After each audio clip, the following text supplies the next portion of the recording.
So we've been talking a lot lately about remote tuning your car and dyno tuning. Today we're going to go over a few tips and tricks that are going to help you out, especially with remote tuning. So it's obvious that remote tuning seems to be the way to go these days. It's easy, it's convenient, you don't have to take your car anywhere, but there are some things that you need to know before you get into this because it's going to require some extra steps from you. Whatever system that you're using, for us, we're using a stock computer down here, A9L with binary editor and emotes quarter horse.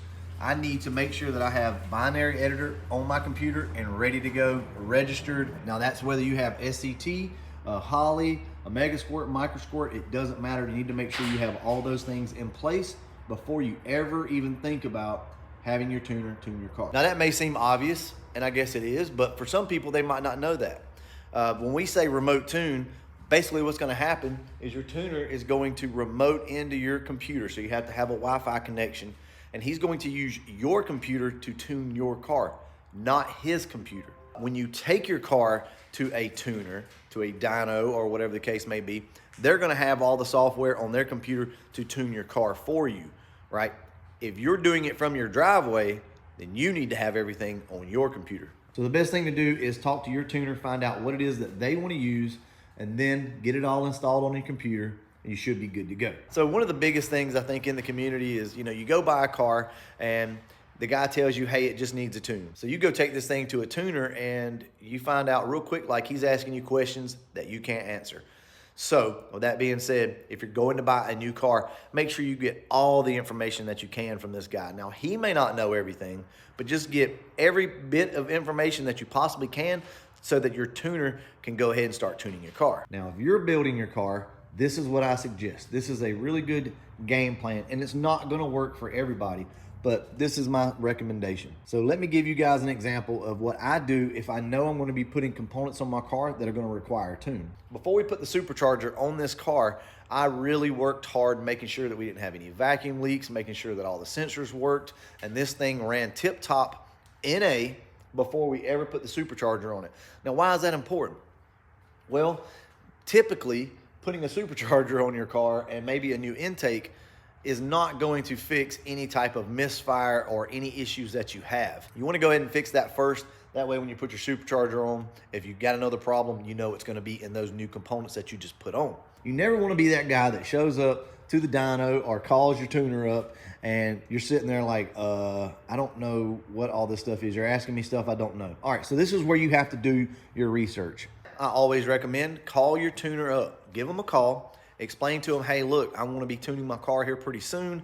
What software do you recommend? What hardware do you recommend?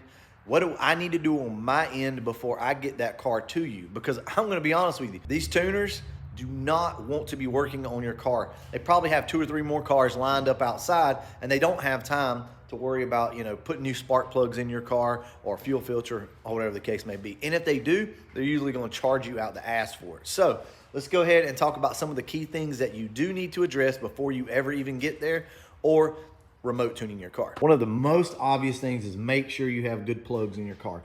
If you are going from NA to boosted, make sure that you have regapped your plugs. In my instance, I think my plugs are gapped at 32. That's not that big of a deal. If they need to go down a little bit more, the car is sitting here in my driveway, in my shop, and I can address that. Also, know your injectors.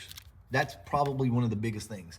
Now, if you're taking your car to a dyno or to a tuner, it's typically not that big of a deal. He can reach down, figure out which injector you have, and probably go ahead and get you situated. But if you're remote tuning, that tuner's not here with you, right? He's not sitting here looking at your car. So you're gonna have to end up taking pictures, some video, and all this stuff, and you're just gonna really slow down the process because he visually can't see your car. Now this may seem silly, but this is just how it is. Your tuner is not seeing all of this. This isn't what he sees. Your tuner only sees this. This is all your tuner can see. So anything that's happening in the background with your car, he doesn't know it. So make sure that you've got all your ducks in a row so that he can just focus on that. One of the other big things that's often overlooked is a fresh fuel filter. Please, guys, just throw you a new fuel filter in the car, because I've seen so many times a car get on the dyno and the fuel filter be clogged up, and now you're running lean or you're having all sorts of issues. So just go ahead and at least do those 2 things first. plugs, and fuel filter. If you're gonna be going to the dyno, I always recommend you take some extra cash with you.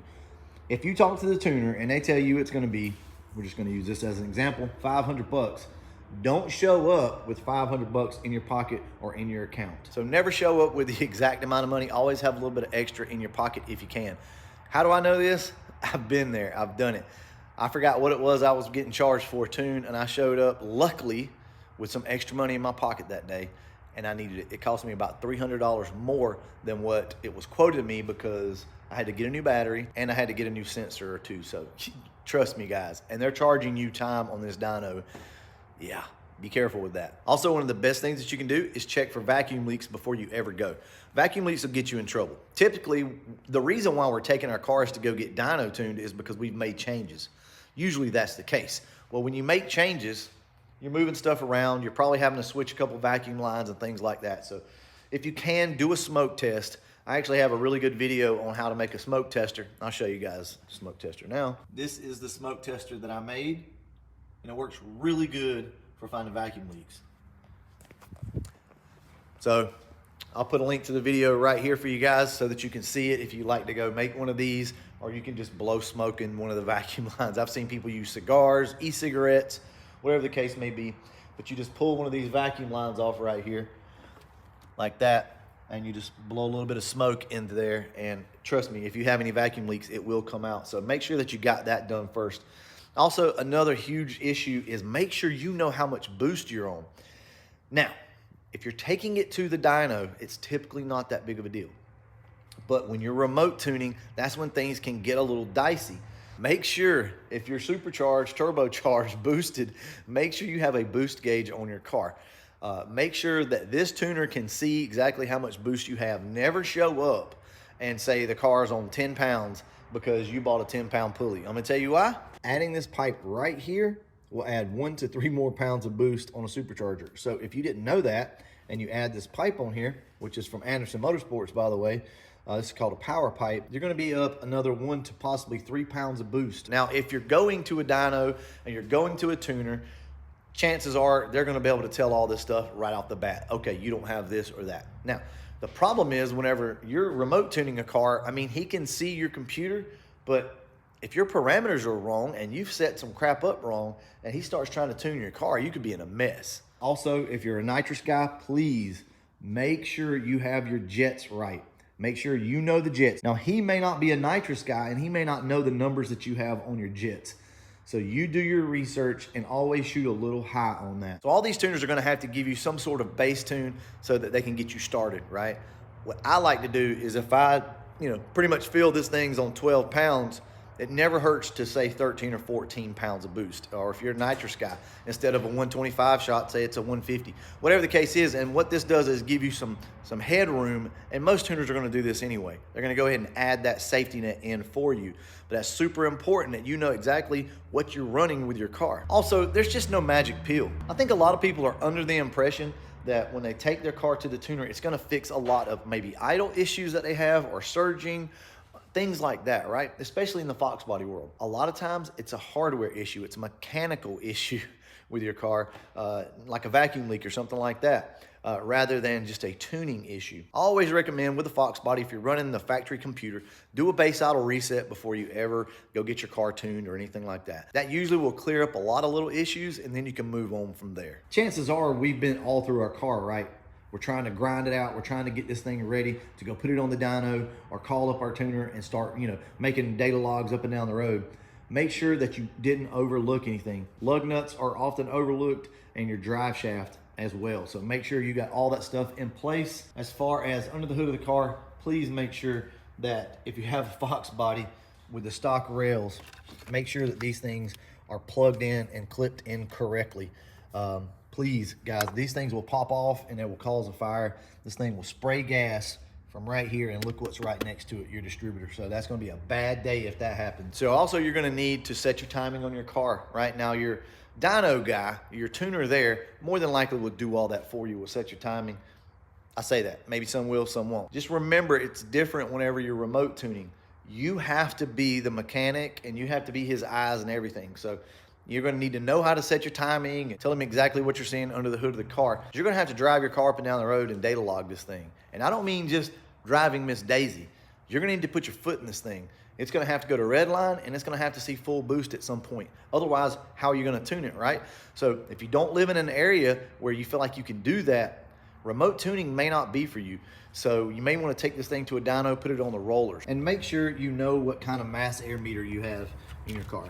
So if you purchase a mass air meter and it's different than stock, let your tuner know what you've got. For instance, this is a PMOS 2600, I think, in this car. Make sure that you can tell your tuner that, because this thing is shoved down here like this. He's not ever going to be able to tell you what that is, right? Especially if you're remote tuning. Guys, I could go on and on and on about this. Please do your research, call your tuner up, ask them what they need from you, and make a list. That's going to be your best option. Just go ahead and make you a list of all the things that you need to do. Now, a lot of you guys have already got remote tuning done, and you've been to the dyno. You know what I'm talking about. If there's ever any question, call up the tuner that you're going to be using. They can set you straight. Either way, I'm going to go ahead and wrap this video up. And as always, thanks for watching.